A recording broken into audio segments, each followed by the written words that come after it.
चला. ऐक, काय? गाडीत ओटीचं सामान फळं सगळं ठेवलंच नाही? आई अगं सगळं ठेवलंय गाडीत. चल आता. थांब 1 मिनिट. अरे काय आता?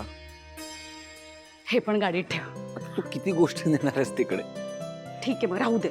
तुझ्याच होणाऱ्या बायकोसाठी नेतो ते. मी कधी बोललो की आपण नको नेऊ तिकडे? म्हणजे माझी बायको आहे सोन्यासारखी, तिचे जितके लाड करू नाही कमीच आहेत. बरं ठीक आहे, चल. एक तर तिथे वाट बघत असतील आपली आणि घरी कोणाला कळायला नको. चल पटकन चल.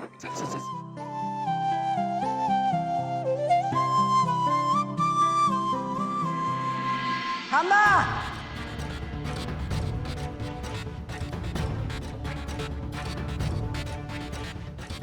वाटलंच होतं की बाई कुठून तरी टप केलं तर. वा रे वा वा वा वा वा. गाडे पाटलांच्या सुनबाई आणि सिद्धिराज दोघांची सारी कुठं निघाली आहे? हे इथेच चाललोय. इथेच इथेच म्हणजे कुठेच? इथेच म्हणजे देवळात चाललो मी. हा येतेस का? नाही आजी, तू आता देवळात येणार म्हणजे तू रूम मध्ये जाणार, आवरणार, खूप वेळ लागेल. त्यापेक्षा आम्ही होतो पुढे. चला ये.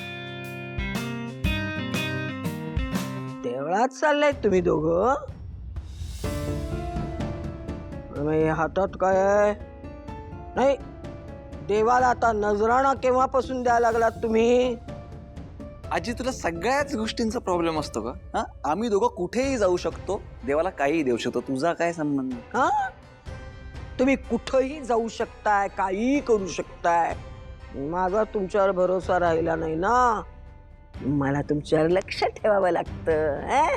ठीक आहे, ठेवलंच लक्ष. झालं, निघू आम्ही. चल. हेच निघू. मगापासून आपलं मी पाहते तुमच्याकडं. काय रे, दोघांचं काय खुसूर फुसूर चाललंय? कधी त्या स्वयंपाकघरात, कधी त्या हॉलमध्ये, कधी त्या देवाकडं. हो गाडे पाटलांच्या सुनबाई रेणुका, आपल्या लाडक्या चिरंजीवाना हाताशी धरून नेमकं काय चाललंय तुमचं? कसली कटकारस्थानं करायला लागला रे? आजी, कट वगैरे रचायला आम्ही काय तुझ्यासारखे आहोत का? आम्ही फार साधी माणसं आहोत का? विनाकारण कोणाच्या अध्यात मध्यात करायला आवडतच नाही ना आम्हाला. चल ना, ही बा झालंय प्रश्न उत्तर सेशन. चल निघूया आपण. चल चल चल चल.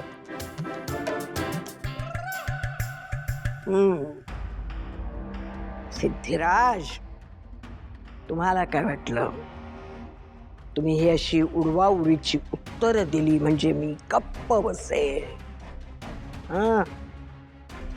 मला या सुलक्षणा सर्जेराव गाडे पाटीलला चकवा देण्याचा प्रयत्न करताय काय तुम्ही? तुम्हाला अशी सोडणार नाही मी. नाही सोडणार मी तुम्हाला अशी.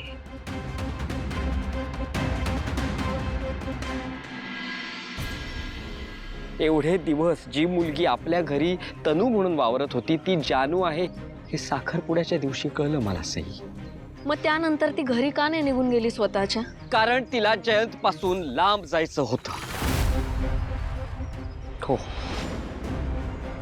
तो जयंत तिला खूप त्रास द्यायचा. सगळ्यांना वाटतं की जयंत जानूवर खूप प्रेम करत होता, पण नाही, तो फक्त मालकी हक्क होता.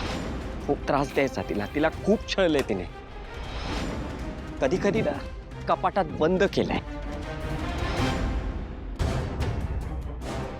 हातात गुलाबाचं फूल होतं. हात इतक्या जोरात दाबलेत की ते काटे आहेत ना हातात रुतलेत तिच्या. अगं एवढंच नाही, कॉलेजमध्ये असताना असं चेष्टा मस्करीत मित्रांनी माझं आणि तिचं नाव एका बेंचवर कोरलं. तर जयंत तो बेंच घरी घेऊन आला आणि रात्रभर जानूला त्या बेंचवर उभं केलं. हो, तिचं गाणं, त्या गाण्यावर फक्त स्वतःचा हक्क असावा म्हणून रात्रभर तिला गायला लावलंय त्या जयंतने. एवढ्यावरच थांबला नाही तो. जेव्हा जानूच्या आजीला जयंतवर संशय आला तेव्हा ती जाब विचारेल या भीतीने तिचा गळा दाबला. हो, आज जानूची आजी त्या जयंतमुळे कोमात आहे. हे सगळं होऊ दे जानूने प्रयत्न केला त्याच्यासोबत जुळून घ्यायचा प्रयत्न, त्याच्यासोबत संसार करायचा प्रयत्न. अगं प्रेग्नंट होती ती. विश्वा मी आई होणार आहे. मी प्रेग्नेंट आहे. पण या माणसाच्या त्रासामुळे मिसकॅरेज झालं तिचं.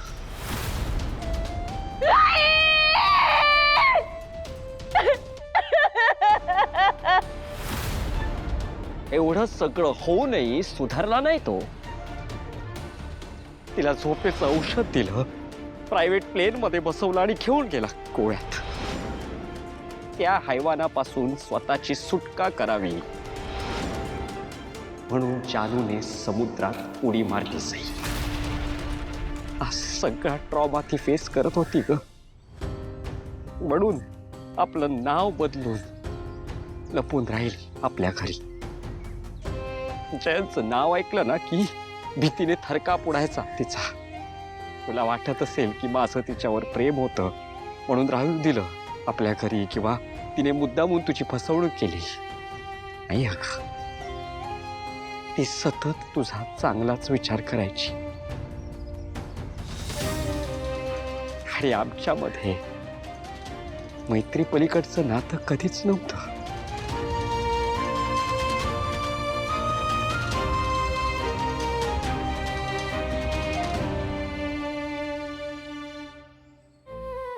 सई गेले काही दिवस मला तुला एक गोष्ट सांगायची आहे. माझं कसं झालंय माहितीये का की आई गेली, जानू पण गेली. पण त्या दिवशी कार्यक्रमात जानूला चक्कर आली.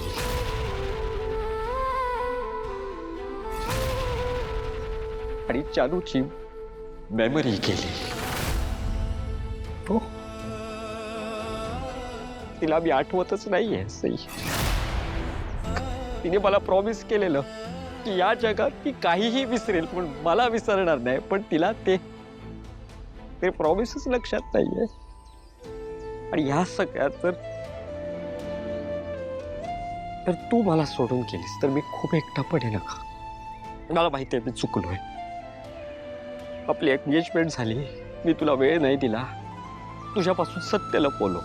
हो चुकलो, खूप चुकलो, मला माफ कर.